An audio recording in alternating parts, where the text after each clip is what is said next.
So, welcome. This is week 1 of an 8-week course entitled Yoga and Immunity Resilience.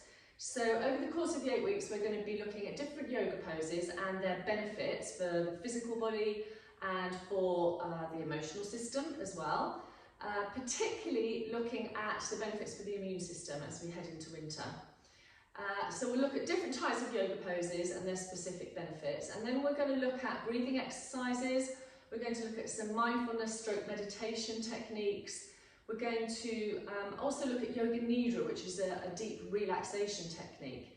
And then we're going to add into that complementary therapies and home remedies and natural remedies that will help, hopefully, boost your immune system as you enter into the winter. So we'll cover things like acupressure, reflexology, herbalism, homeopathy, nutrition and supplements, and then kind of granny's home remedies that your great grandma would have said, oh yes dear, that's what you need to take if you're suffering from X, Y and Z.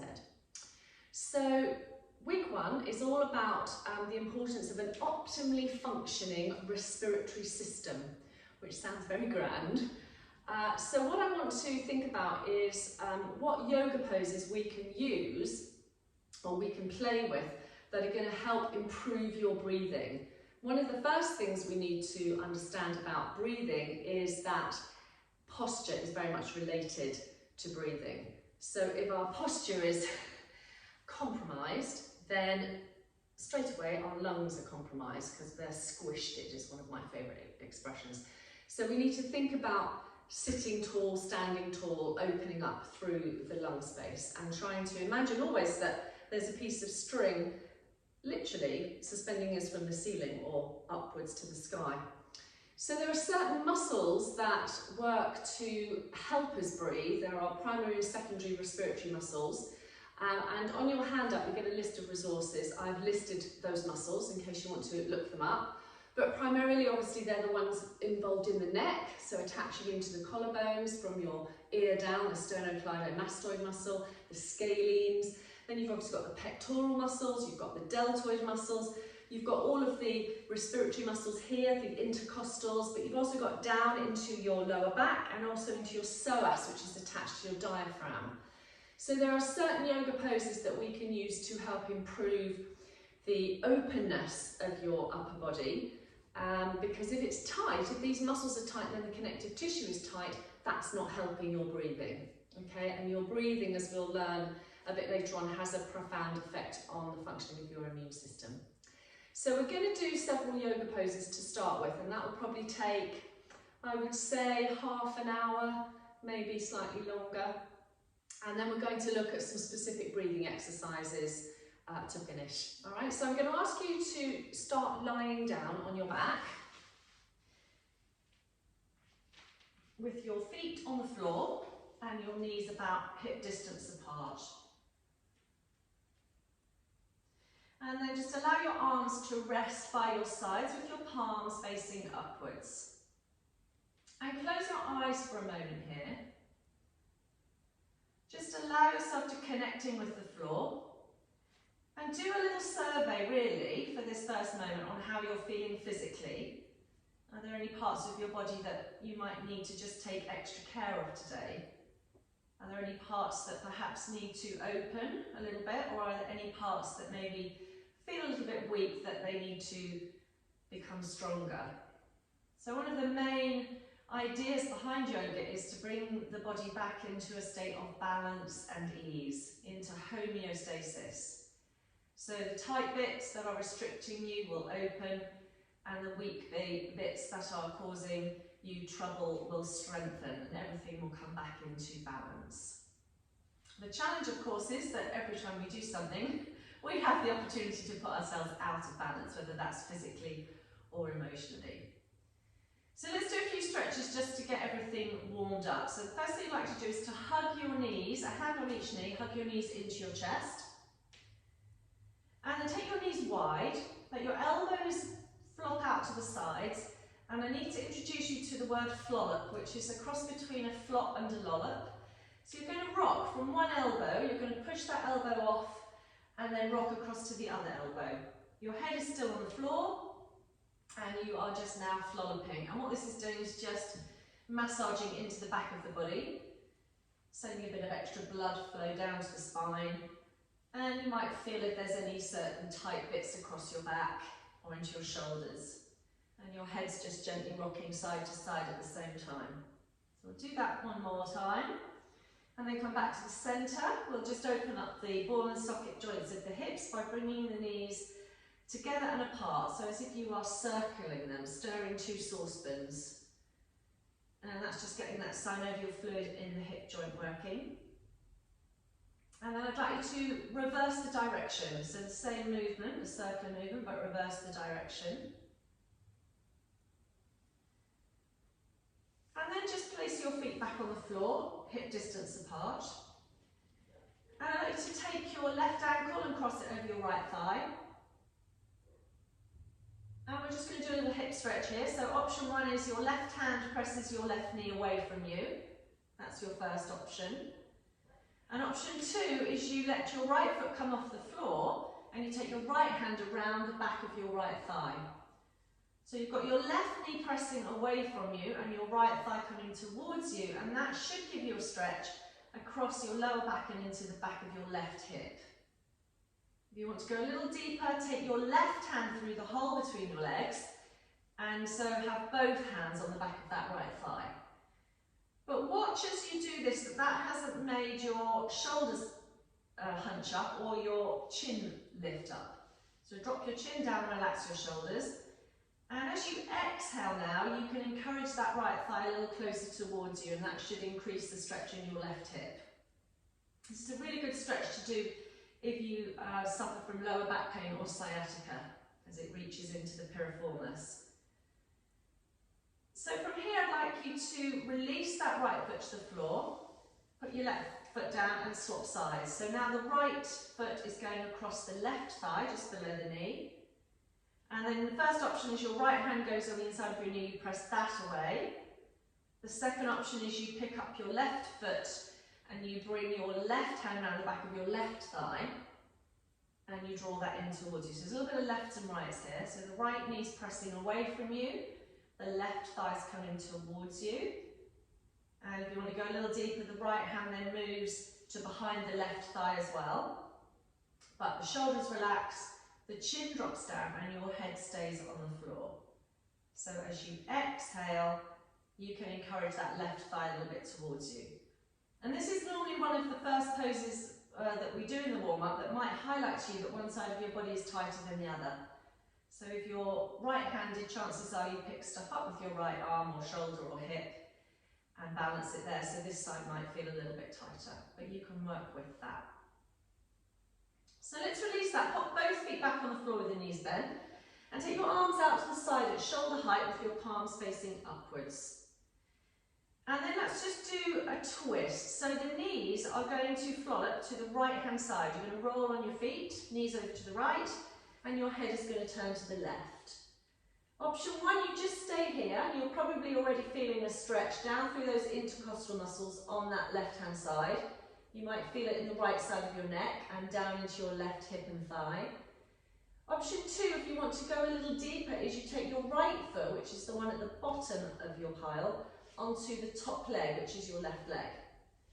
And by doing that, you just create a little bit of traction there, a little bit more weight going through that left thigh, which will give you a little bit more of a stretch. Try and keep your left shoulder and your left elbow and your left hand on the floor. So this is certainly working through the rib cage, through the shoulder, and through the side of the neck. So all muscles that are involved in respiration. Let's take a couple more breaths here.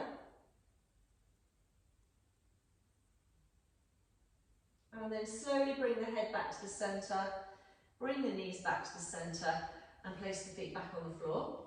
And you've probably worked out you're going to go the other way now. So your knees are going to flow up to the left, so you roll to your feet, and your head this time turns to the right. So again, you might notice if one side's tighter, you can stay here, that's absolutely fine, or you can pick up your left foot, which is at the bottom, and bring that onto the top of your top thigh to create a little bit more traction, a little bit more stretch, and release now through that right side. So notice the connection between your neck and your shoulders. between your shoulders and the side of your body, and between the shoulders and your lower back and that right hip. The other thing you can think about in this pose for a moment is relaxing your jaw. There's a connection between your jaw being tense and your neck being tense, and then obviously shoulders and down into those intercostal muscles. So let's try and have a bit of a floppy jaw. Let's do 2 more breaths here. Nice, relaxed, effortless breaths. And then release it back up. Head up first, legs up second. We'll just finish this little section with a hamstring stretch. So just take your left leg up in the air, rub behind the back of your thigh with your hands.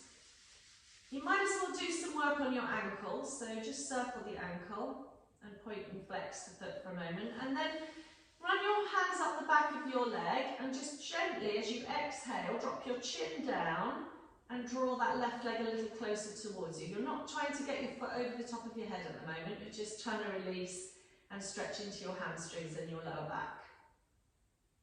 So a couple of breaths there, and then release that left foot down. That's it, take the right one up.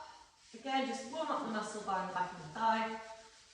And then circle the ankle a few times, get that synovial fluid moving, work your toes, point and flex, and then with the foot flexed, slide your hands up a little further. Try not to hold directly behind the knee, either above or below the knee. And with soft shoulders and a drawn down chin, as you exhale, you draw the right leg a little closer towards you. Keep your bottom on the mat. Okay, let's release that for a moment. And take your hands underneath both thighs, so you've bent your knees, lifted your feet off the floor, and give yourself a little bit of a rock, and try and rock yourself up into sitting. If you can't do that, rock onto your side, and then come up into sitting. Perfect. Okay, let's just sit cross-legged for a moment. If it's easier for you to have your legs out straight, that's fine, but cross-legged would be good. Just a couple of neck stretches into the scalenes and the sternocleidomastoid, very exciting sounding muscles. So if you just drop left ear to shoulder, you'll start to feel the stretch down the right side. If you want to take that a little further, put your right hand on your right shoulder and bring your left hand onto the top of your head and just hold underneath your ear. Don't try and pull your head off, but just the weight of your arm here is going to start to stretch all the way down into these muscles which are attaching here at the collarbones in the first and second rib. So again, relax your jaw. And then just take your hands away for a moment and start now to bring your head up, but drop your chin down. And now as you drop your chin down, move your chin to look to your right shoulder and try and look over your right shoulder towards the back of your mat or the floor. So the neck gets very tight, just really down to lack of movement and tension and stress. Let's bring ourselves back round to the front and bring the head up. And now it's going to be right ear to right shoulder. So again, you might notice if one side of the neck is tighter than the other. You can leave your hands here, or you can take your left hand onto your left shoulder, bring your right hand over the top, just hold very lightly under your ear. And up to you if you want to draw weight down through your hands, or you're just using the weight of your arms on their own to stretch out that side. Again, relax the jaw. And then take the hands away, bring your head back up again.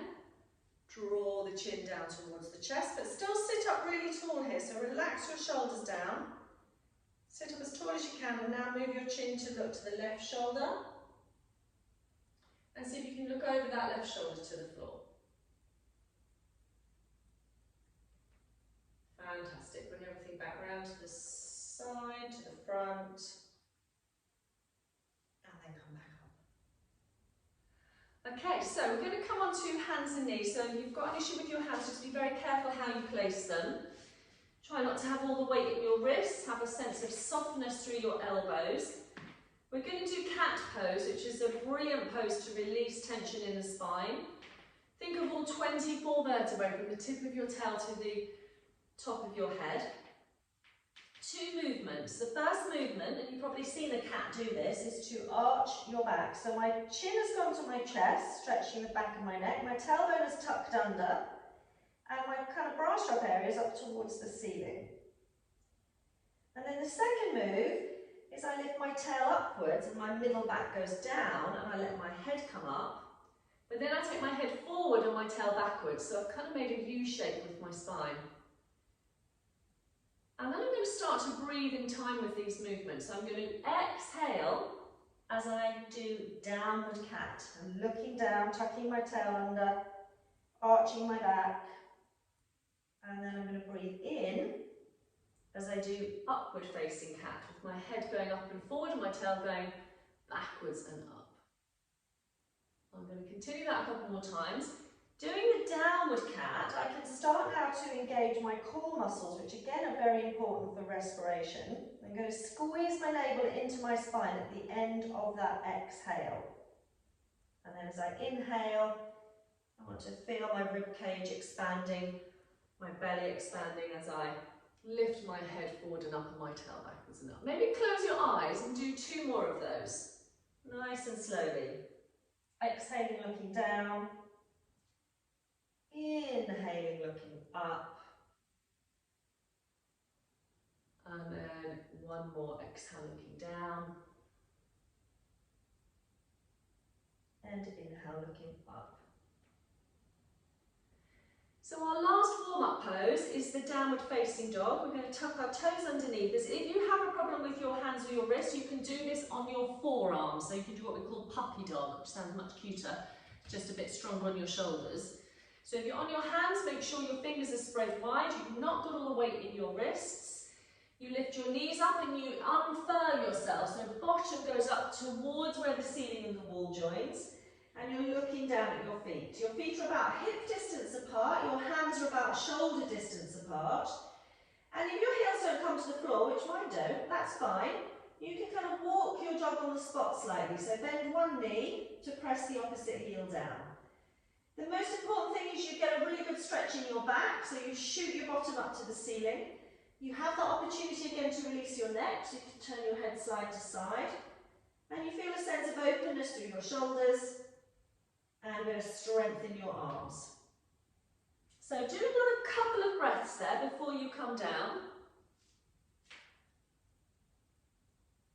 Come down onto your knees and just bring your arms forward. Bring your forehead to the floor and then attempt to drop your bottom back to your heels, but I'd like to keep your forehead on the floor. So it may be your bottom doesn't come to your heels, that doesn't matter, but your forehead's on the floor and your arms are stretching forward. So again, you're opening up the shoulders, opening up through the rib cage.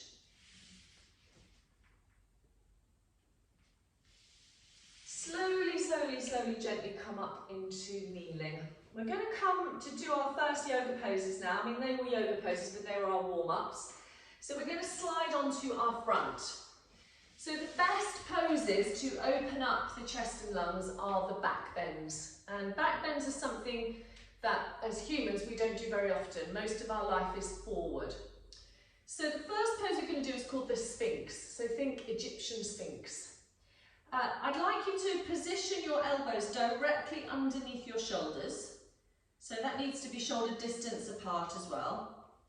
And then your hands directly in front. Now, what often happens if your shoulders are a little bit tight is that your elbows splay out and your hands come in. Again, that's not the end of the world, but what we're working to do is to open here. So we want to try and keep bringing the hands back in line with the elbows and the elbows back in line with the shoulders. So your pelvis is nice and relaxed. You can have your feet together or apart, doesn't matter. And you've got a little bit of weight down through your hands. So my Sphinx pose currently is somewhat saggy. And what I'm going to try and do is to open up the front of my chest more. So I'm going to try and lengthen from my pubic bone, which is on the floor, to my navel. And then I'm going to try and lengthen from my navel up to my breastbone. So that's quite a long way, so you can see I'm drawing up away from the floor. Then I'm going to try and move my upper arms here slightly outwards, as if I'm trying to squeeze my shoulder blades together. So I'm trying to open here at the front of my chest. from my navel to my breastbone is one length, then I want to go from my breastbone to my chin, but I want to draw my chin in. So I don't want my head jerking forward, I want my chin to come in. And I want to lengthen now from the back of my neck to the top of my head, and from the top of my head to infinity and beyond, to the ceiling. And I can feel that's much more challenging now than what I was doing before, which was sort of down here. You can see the difference, yeah? So I just want you to play with this for a couple of moments or two, finding a sense of softness through your pelvis, pressing down with your hands, squeezing those shoulder blades together and trying to lengthen the whole of the front of your body, and then trying to lengthen the back of your neck. So don't allow the chin to jut forward, and then lengthen from the top of your head to the ceiling. And it's quite a strong back bend, interestingly enough. So let's do a couple more breaths here. If you felt you wanted to change it, you could lift your elbows off. That's one option. If you wanted to take your hands wider and lift your elbows off, that's another option. Okay, so there's lots of variations you can play with in this Sphinx pose. But let's now bring the hands towards each other, palms on top of each other, and just bring the head down onto the floor for a minute. So I feel that certainly in my upper trapezius, at the top of my shoulders, the bottom of my neck a little bit. So take a couple of breaths here with your head down on your hands. And we're going to come up now to try our second pose, which is called the cobra. So think of the cobra snake, which lifts and opens the front of its body up. You don't have to hiss or anything. So position for the hands now is slightly different. My hands want to be behind my shoulders. So if I come down on the floor and I kind of put a line there where my shoulder ends, I want my fingers behind them. Okay, my elbows are going to be in. You might want to watch me first here. I'm going to put my forehead on the floor. I've got my snake's tail, so my feet are relatively close together, but I've got my heels turned out. Now my snake needs a long body, so the first thing I'm going to do is to push my nose forward to lengthen my spine. And then the second thing I'm going to do is start to lift from the chest. Now this is strong on your lower back, but again it's opening up the front of the chest and the shoulders. So it doesn't matter how high up you come. So as a beginner you might not come very high. What I want you to avoid is what I did as a beginner, which was come up really high and then lose my neck. So my elbows went out and I had no neck, I was like Shrek. Okay, so we don't want you to avoid that, and just play with going forward and coming up. If you were able to, you'd be able to take your hands away just for a moment or two. So practice this. Inhale, going forward. Exhale, coming up. Inhale, lengthening forward. Exhale, coming down. So do that another couple of times. Inhale, going forward. Exhale, coming up. Inhale, reaching forward with your chin. Exhale, coming down. Let's go one more. Inhale, going forward. Exhale, coming up. Inhale, lengthening forward. Exhale, coming down. Brilliant. Bring your hands back into the position you had them before, but place the other hand on top and rest your forehead on your hands again. So when we start to open the chest, it starts to get the heart beating a little faster as well. So you're stretching all the muscles around the heart. So back bends will often increase your heart rate. And they might also get quite warm, which is not a bad thing. Okay, so our next pose is called the bow. And we're going to do the half bow to start with, and then you'll decide whether you want to move on to the full bow pose. So we're going to stretch here, the front of the shoulders. Again, the whole point is opening up the respiratory system. We're also going to add in the psoas muscle. So the psoas muscle attaches your legs to your body. It's connected into your legs and then connected into your lower back, but it's also connected into your diaphragm, so that's why it's important for breathing. So you're going to take your left arm in front of you and pick up your right foot. So if you can't pick up your right foot, you're going to wrap your strap around your right foot and hold the strap in your hand. Now what this might enable you to discover is that your quads, your thigh muscles and your lower back are tight. So option 1 is you just grab your foot, and then option 2 is you try and press your foot away from you and bring this arm in a little bit closer. And then option 3 is you try and lift your knee. It's not going to come very high off the floor because you're going to feel that really big stretch in your thigh. But the fact you've got your arm behind you is opening up the front of the chest now quite significantly. Don't forget to keep breathing. How many times a day would you take your arm and your leg behind you? Not really many. So this is why this is a really challenging pose for the body physically, but also very beneficial because it's opening up everything at the front of the body. So a back bend will always open the front of the body. Let's release that, so let that right foot come down, bring your right hand across. Take your left hand round, see if you can pick up your left foot. Again, if you can't use a strap, you will gradually get your arms to stretch a bit longer. Well, actually it'll be your back that releases and your psoas and your shoulders. So option 1 is to hold the foot, option 2 is to push the foot away from you, option 3 is to try and lift your knee a millimetre or so off the floor. All of those stretching into the left thigh and hip and left shoulder. So release that, slowly come down.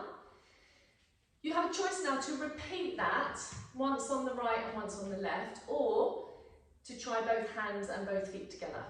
So if you're going to repeat them once on each side, that's absolutely fine. If you're going to try both together, you're going to try holding the feet. If you've got flares on, you could hold your trousers, but feet would be better. Squeeze your shoulder blades together. So option 1 is just holding the feet.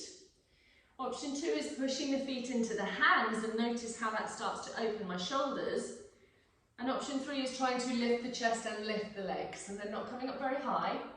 And I may struggle to hold a conversation with you as I'm doing it, and I may slightly rock. As I inhale, I come up a little bit. As I exhale, I drop down a little bit.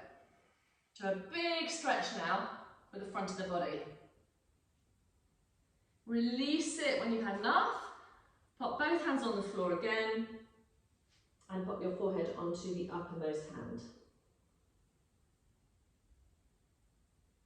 So notice if your heart rate's again got a little faster, it's got everything pumping and moving around the body. Let's bring ourselves onto our hands and push slowly up onto our knees. Just do a little counter stretch for your back.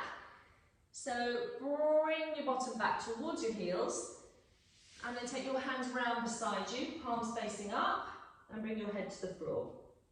Your bottom may or may not come to your heels, but again, keep your head on the floor, and this time your arms are flopped either side of your knees. Stay here for a couple of breaths.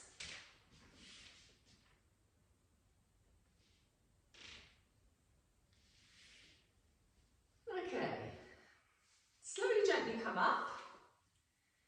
So we're going to come onto our feet. We're going to stand up, so tuck your toes underneath you, come into a standing position. So we're going to do a balancing pose, but we're going to use the wall as an option for this one. So if you're feeling a little bit unsure of your balance, the wall is there to help you. So if you take your right hand onto the wall but face the wall, so I'm going to have my back to you. You're going to do exactly the same pose that you've just done. So you're going to pick up your left foot with your left hand. And then you have the option to take that left foot away and to reach up as high as you can with your right hand. You then, if you choose to work on your balance and your focus and your concentration, can take your hand away from the wall. Try to keep looking up towards your hand, keep your right shoulder soft, and try not to twist your pelvis as you take that left foot back. If your balance feels compromised, please keep your right hand on the wall and just work to take your left leg away. Release that slowly. We'll swap over sides. So the left hand will be on the wall. The left knee wants to be slightly soft. Toes are spread on that left foot. Take hold of your right foot with your right hand. Draw your foot away and slide your left hand up the wall. Look up to your fingertips. And then imagine you've got a belt around your middle, so squeeze your navel in, a bit like we did in cat pose, and see if that gives you a little bit more core strength to take your left hand off the wall, or maybe come just to one finger. Keep looking up at your hand, steady, slow breath, dance the pose. Fabulous, release that. So you can do a little variation of that with your strap, just to open up your shoulders a little bit more. If you just pop a loop through your strap,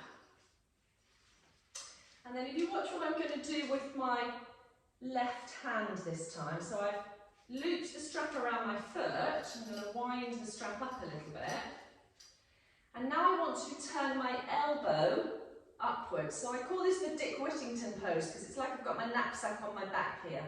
But I'm much more open now here. If I turn sideways, I'm much more open through the shoulders and all the way into these respiratory muscles. So again, you can do it with your hand on the wall, or you could take both hands off now and reach onto the strap. You're going to need to have a little bit of extra balance to do that. So maybe for the first time, try to do it with your hand on the wall. Let's swap over. Last one here. Hook your right foot round, and then maybe watch what I'm doing with my arm. So I'm turning my elbow upwards, yes, it's going from there, upwards. It's like I'm trying to scratch between my shoulder blades. I can wind the strap up a little bit more, which means I'm bringing my leg further away and operating a bigger stretch in that right side. I can feel this in my right shoulder a little bit more.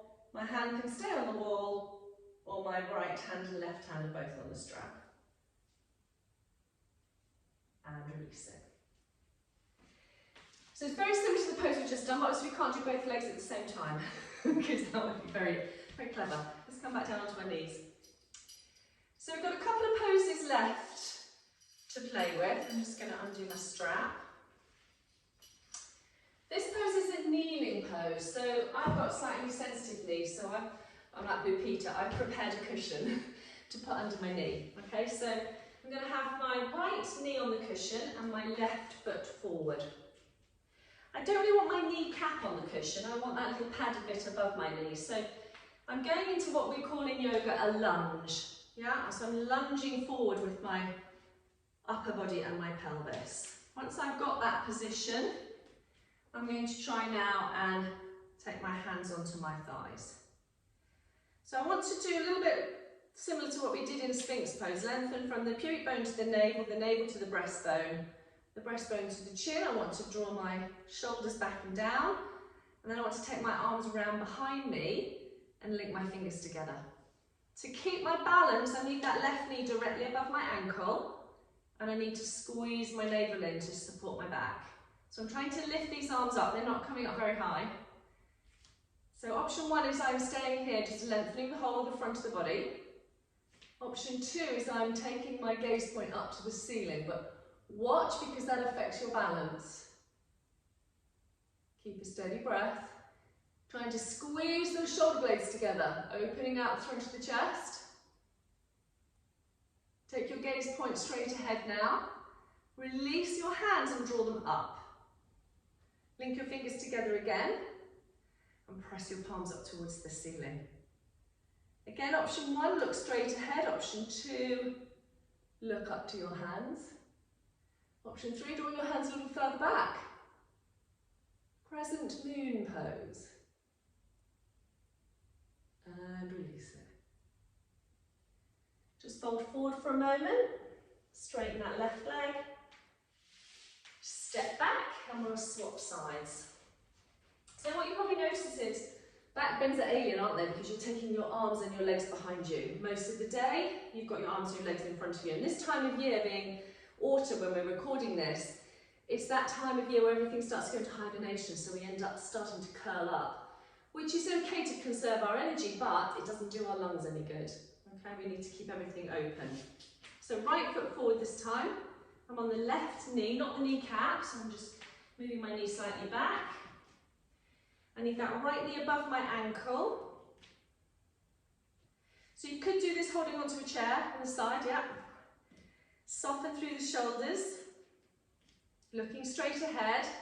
Think lengthening, pubic bone to navel, navel to breastbone, breastbone to chin, chin to back of head to top of head to ceiling. Shoulders back and down, taking the arms behind. Linking your fingers together, squeezing your shoulder blades together. Breathe. Option 1, look forward. Option 2, look up. Make sure that right knee's above your ankle. If you're wobbling, look forward again. Or even if it's easy for you, look down. Keep lifting the arms, squeezing the shoulder blades together. Perfect. Okay, let's release the arms. Take them up, relink the fingers, press the palms away. Option to look up, only if your balance feels okay. To take the arms behind you. And release. That should have got you quite warm. Straighten that front leg. Come back down, come back to sitting. So I think, yeah, we've just got one yoga pose left now. And this pose is said to be, I mean, all yoga poses have got benefits, but this is supposed to be the pose that is the ultimate for the respiratory system. So really opening out your lungs and your chest. So it's called the fish pose. And after the fish pose, excuse me, we're going to do the bridge pose, which is very good for asthma, anything respiratory as well. So with your fish pose, you might want a couple of cushions for your head. I'm going to show you this pose sideways on because I think you're going to be able to see a little bit easier in terms of what's happening. If you had a bolster like this, you could use a bolster, and I'll show you how to do it with a bolster.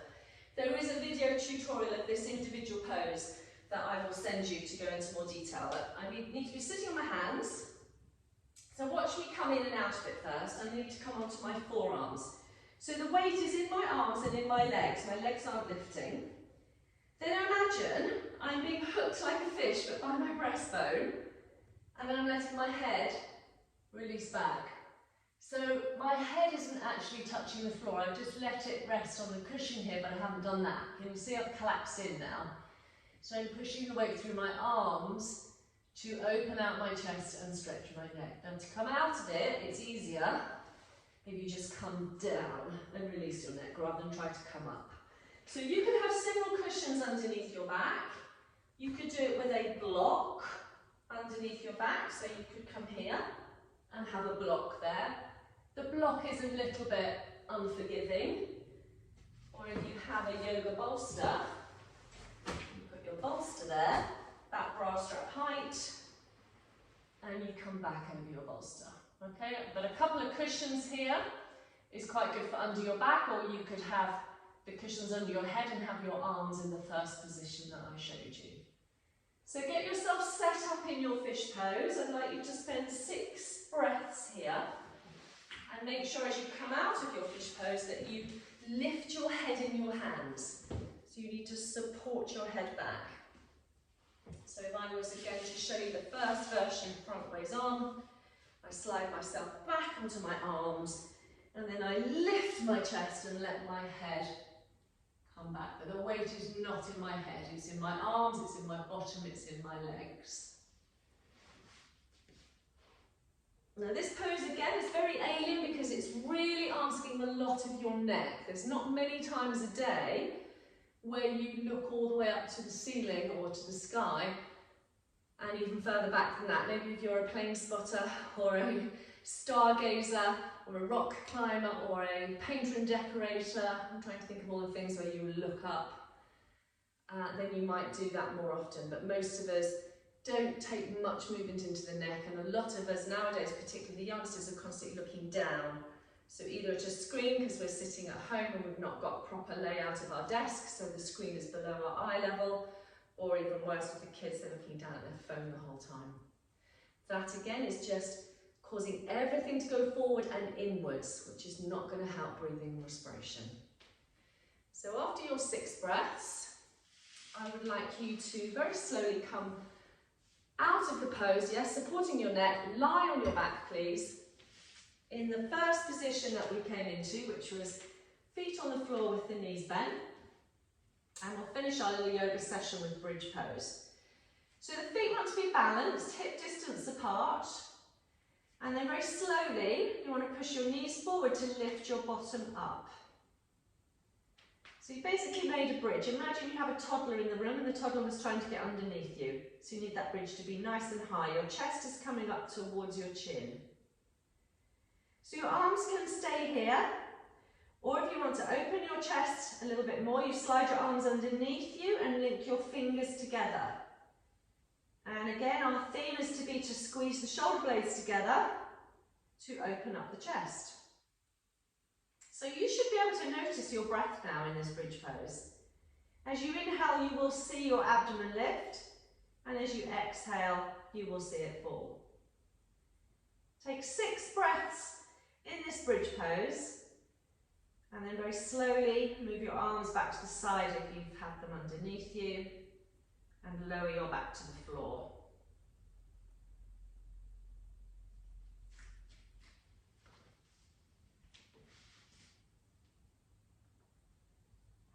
So I would like you, after your bridge pose, just to lie in the most comfortable position for you, please. We're going to practice some breathing exercises now. Our yoga session is finished. So just allow yourself to settle into the floor. You can put a cushion underneath your knees if you prefer. And you can have your arms out to the side. If you have an eye pillow, you might want to rest that on your eyes, but certainly try and close your eyes. So respiratory anatomy, we've covered a little bit of that. The muscles that are used in respiration and their effect on the biomechanics of breathing well. So as we've said, if these muscles and the fascia that support your breathing are tight, you have poor posture, you're unable to breathe deeply using the diaphragm, and you can't maximise the benefits of breathing well. So if you breathe well in the yoga poses by releasing these muscles, you will increase your lung volume, your oxygen uptake in the blood. You'll manage to stabilise your spine and work more with your core, so hopefully release any lower back issues, improve your lymphatic drainage and have a calmer mind with more focus and concentration. So the other thing we're going to look at is the biochemistry of breathing, the important roles of carbon dioxide and nitric oxide levels. So they are on your handout as well. And we're going to be practicing a technique in a minute called breathing light. And breathing light has the following benefits. It will reduce breathlessness. It'll reduce your respiratory rate, so it'll mean you'll breathe slower. It'll improve your sleep quality and your blood circulation, the oxygen delivery to your cells. Your recovery time from exercise will improve, and again, your mind will be calmer and your concentration and focus should improve. And then we're going to look at the resonance or the frequency and cadence of our breathing and its effect on the parasympathetic nervous system, the vagus nerve, and our heart rate variability, and the links with the stress response and the relaxation response. So when we reduce our respiratory rate, which we will do in the third exercise, we stimulate the vagus nerve to improve its tone, and we allow the rest and digest, the parasympathetic nervous system, to do its job. We increase the ventilation to our lungs, we increase our heart rate variability and our resilience both mentally and physically. And again, a calmer mind that's able to focus and concentrate. So what we're going to learn is functional breathing, and what is the difference between functional and dysfunctional breathing. So dysfunctional breathing is often done through the mouth, especially at night. You might wake up with a dry mouth. You tend to only use your upper chest. Your breathing is often noisy, even when you're at rest. And you may frequently sigh or yawn or sniff. Sometimes you have cold hands and feet because the circulation is not good. You may have lower back pain caused by not using your diaphragm effectively. You may have neck pain from tight muscles and fascia. You may have a stuffy nose, asthma or breathing problems, breathlessness or insomnia. So functional breathing, which we're going to do now, is going to hopefully improve your overall health, increase any exercise performance and stamina, improve lower back pain, posture and your core muscle strength, help with things like post-traumatic stress disorder, anxiety and depression and panic, reduce stress and mental agitation, increase your energy, your focus and concentration, reduce insomnia and snoring, reduce fatigue and low mood, improve rhinitis, which is stuffy nose and hay fever, and improve asthma symptoms and exercise-induced bronchoconstriction. So we're going to look at 3 exercises, and they come from a programme that I've been studying with by Patrick McKeown called the Oxygen Advantage, and I will send you a recording of these exercises after today's session. So let's see if we can get on and do these now.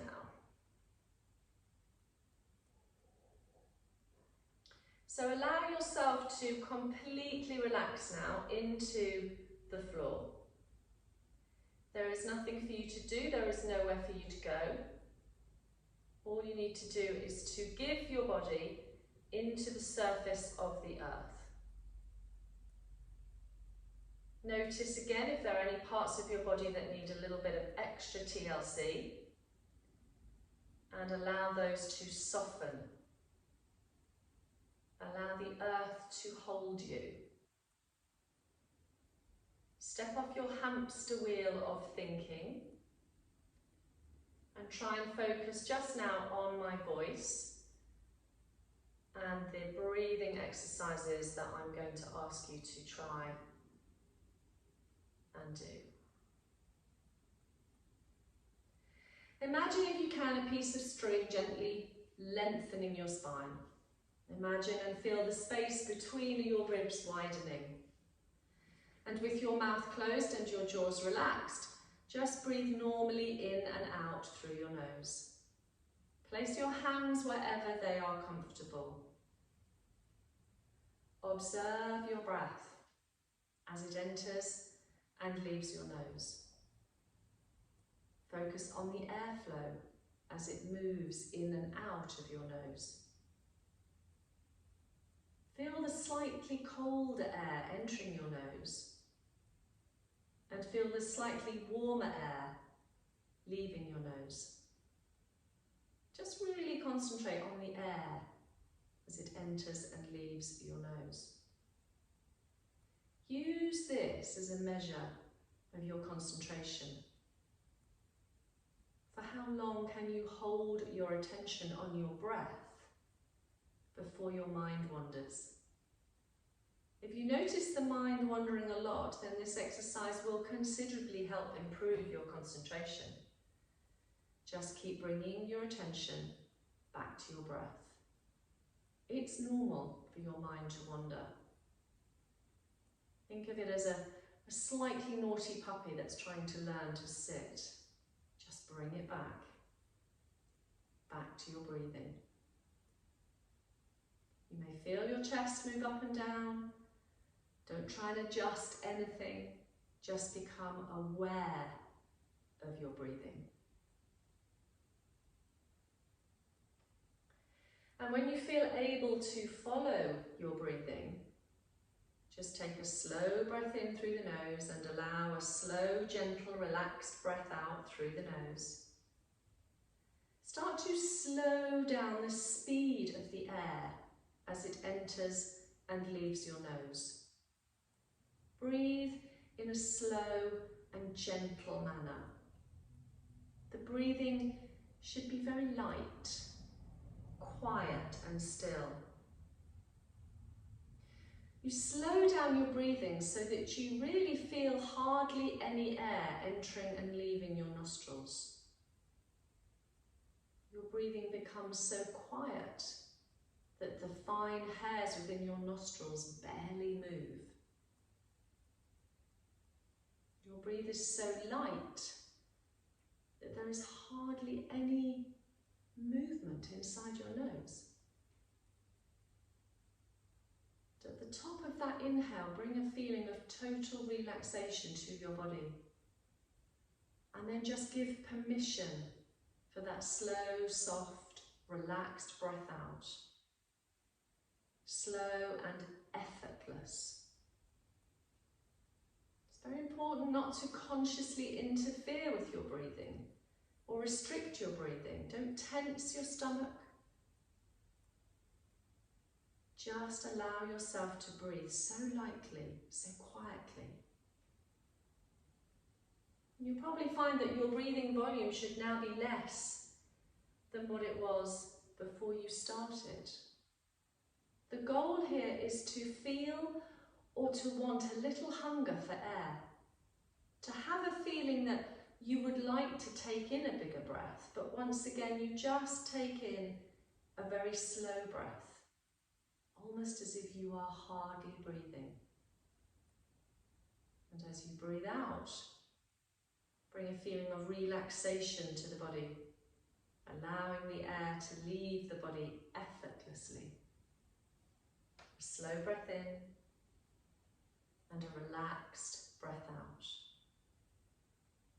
By taking this slower breath in and allowing a relaxed, slow breath out, you allow carbon dioxide to accumulate in your blood. And this creates a feeling that you would like that little bit more air. This is the feedback that you're doing this exercise correctly. You are reducing your breathing volume because we have a tendency to overbreathe. It's normal for your mind to wander. As soon as you notice the mind wandering off, just bring your attention back to your breathing. Slower, lighter breath into your lungs.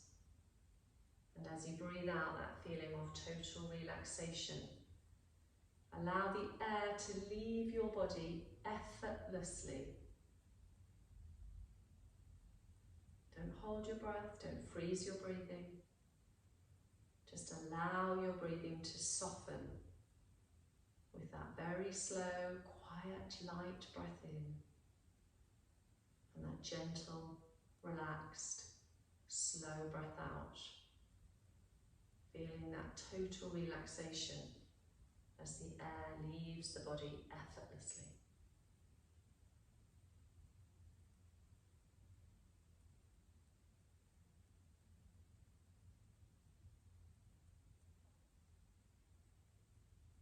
So I'd like you now just to revert back to your normal breath for a moment, because we're going to move on now to a second exercise.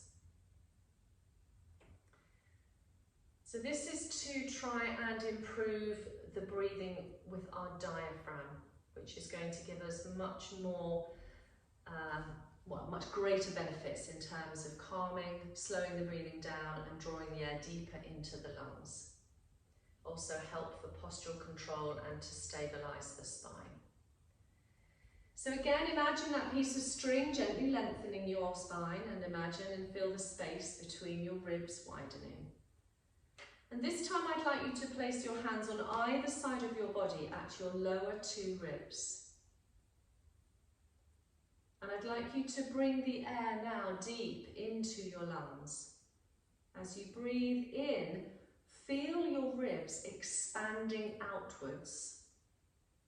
And as you breathe out, feel your ribs moving inwards.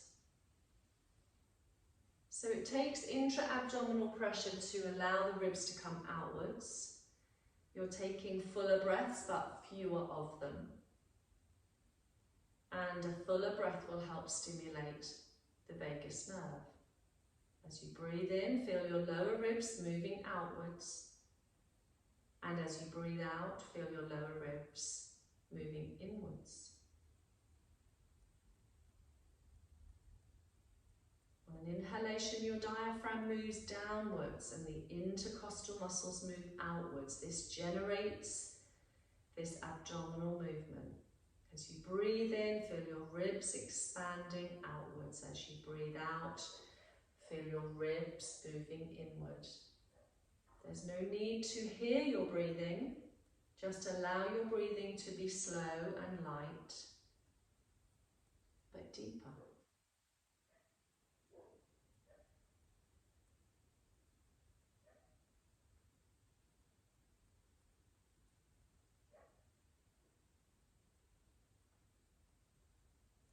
So continuing now with your hands on your lower two ribs, allowing the inhale to expand the rib cage and the exhale to contract it.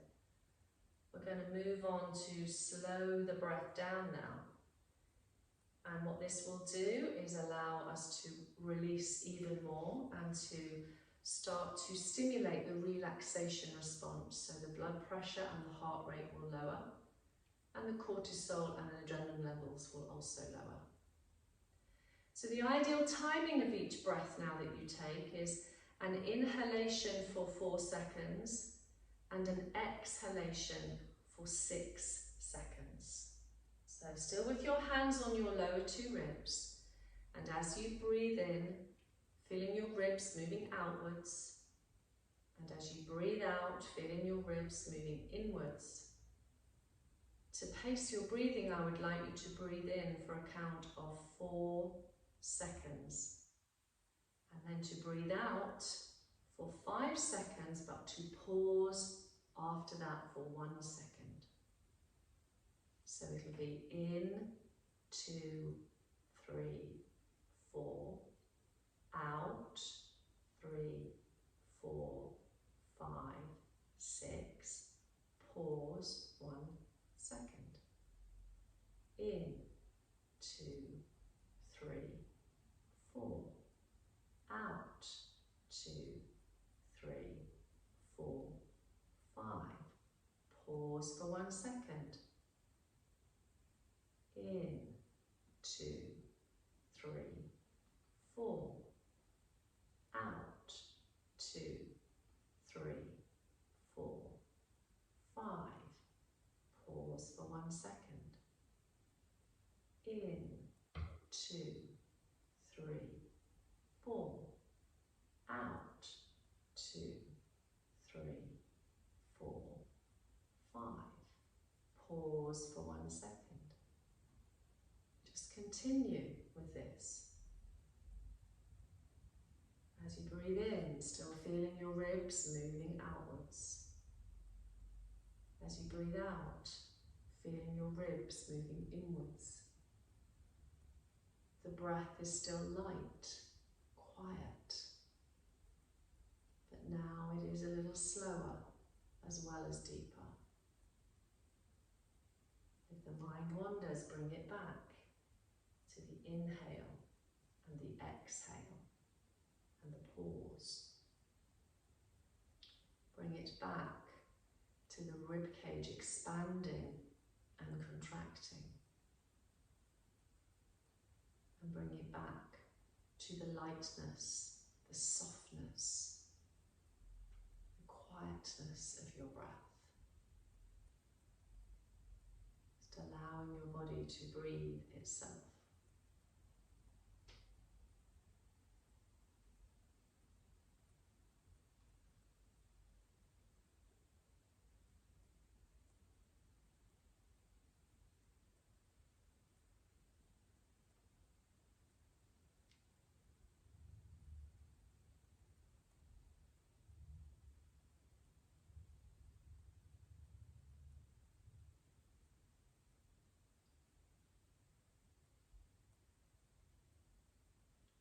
So after your next exhalation and your pause, just bring your awareness now back into the room.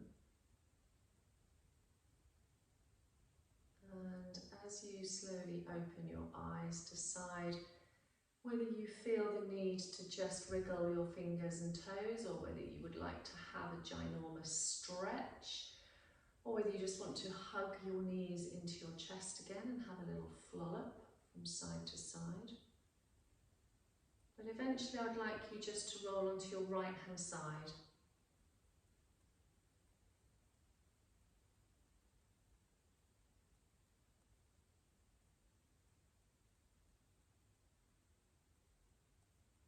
And then very gently and very slowly bring yourself up to sitting. Take your time.